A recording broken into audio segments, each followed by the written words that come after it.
Brothers and sisters, once again I want to take a moment to encourage you from the Word of God. And I wanted to go this evening to Romans chapter 13, verses 1 to 7. Let every person be subject to the governing authorities, for there is no authority except from God, and those that exist have been instituted by God. Therefore whoever resists the authorities resists what God has appointed, and those who resist will incur judgment. For rulers are not a terror to good conduct, but to bad.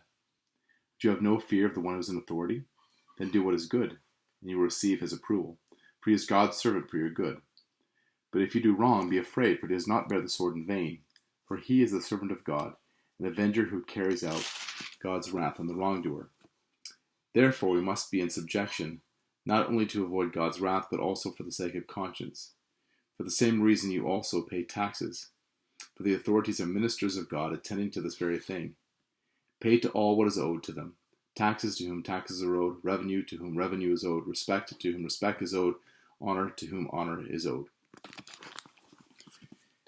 When we consider that this was written very likely under the time of Nero, and what the Apostle Paul is here calling us to do, really what the Lord is here calling us to do, is to submit to the authorities and to understand that the authorities are actually a help. They're actually in common grace. They're given to us to help us. And as we think about the responsibility of the authorities, the governing authorities in a time like this, under what is really hasn't taken place on the planet really for 100 years, I would not want to be in their position. But we need to be praying for our authorities. We're also told to pray for kings and rulers and for all those who are in authority, that we may lead a godly and quiet life. We need to be praying for Justin Trudeau. We need to be praying for Donald Trump. We need to be praying for the leaders of the world, that they would have wisdom during this time.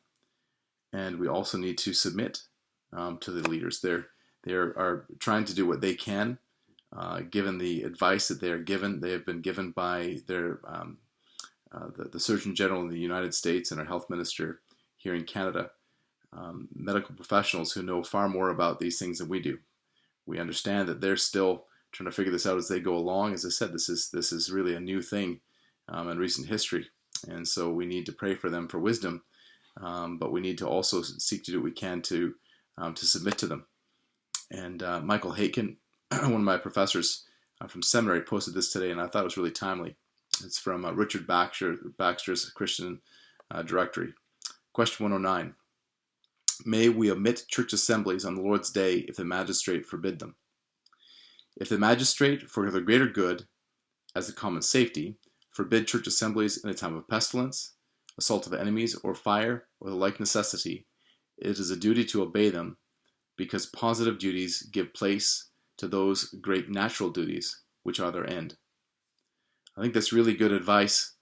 That even under, I think that's what the Apostle Paul is talking about here in Romans 13. There's been a lot of debate that's been going back and forth amongst some the Reformed circles that would talk about at what point do we desist? At what point do we not gather, or do we disobey the regulations and to meet together? And I really think that in this type of a circumstance, this is what Richard Baxter is talking about. It's very appropriate to submit to the authorities. It's very appropriate out of love also for our neighbor, because we don't want to infect them. And so by following these social distancing guidelines, we're actually showing love to others, and even those who might be more at risk than we are. When we think about the common grace of the governing authorities, it's also, I think, most appropriate that we think about those medical professionals who are really in the front lines of this thing. So doctors and nurses, EMT workers, firefighters, police officers, those who are going to, if this thing gets worse as predicted, they're going to have a very, very difficult job, and we need to be praying for them. We need especially to be praying for those healthcare professionals that we have in our congregation. Think especially of Teresa and Ellie working at the hospital, but also others. So Miranda working as a nurse, and Kezia working as a pharmacist. Think about Tom working in security. Their jobs are going to get a lot tougher, and we need to be praying for them. If you know somebody, even somebody who's an unbeliever, who is an EMT or a doctor or a nurse, it's a good time for you to reach out to them and let them know that you're praying for them, and really do pray for them. We need to be so thankful that we live in a country where we have access to the health care that we have. This is really not the case in most countries around the world. This is a huge blessing that we have. But be thinking of these people. Pray for them. I think especially those who are working in the hospital. Also to add Ian and Mira.